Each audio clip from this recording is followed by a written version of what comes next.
And further to this argument about the pain the likes of Mark McGowan has been inflicting on people across Australia, today one story stole the show. It was on Radio 2GB and 4BC. A caller explained to listeners how WA's needless and harsh control orders for interstate passengers led to a most breathtaking conclusion. A friend of mine who just returned back from Perth, she made a mercy dash on Friday to visit her dying mum. She got the call saying, "You need to get here." Mid-flight, Mark McGowan introduced the restrictions, and on landing she was told that she wasn't able to go through the terminal. All people on that flight were held in a room for 7 hours without food or water.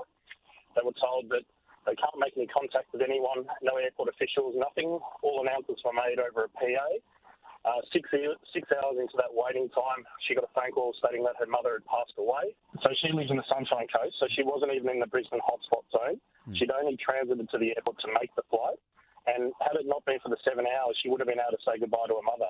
It was 6 hours after sitting in that room that her mother passed away. They said to her that she could either view her mother's body in the morgue or she could attend the funeral but not make any contact with people. And then she decided to visit her mother's body in the morgue and say goodbye, and then she was told she must leave the state.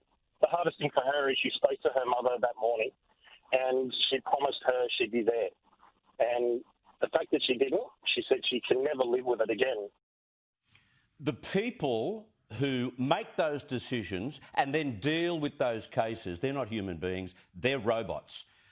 That shocker of a story was followed by others with similar tales of heartbreak and loss, all because McGowan chooses to put razor wire around his state when the likelihood of importing an infection is 1,000,000 to 1.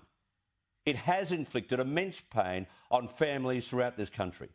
Any dunderhead can apply a hard border in times of a medical crisis. It takes a clever strategist with plenty of courage to balance a virus, an economy, jobs and mental anguish all at the same time. McGowan is the former, Berejiklian, she is a superstar.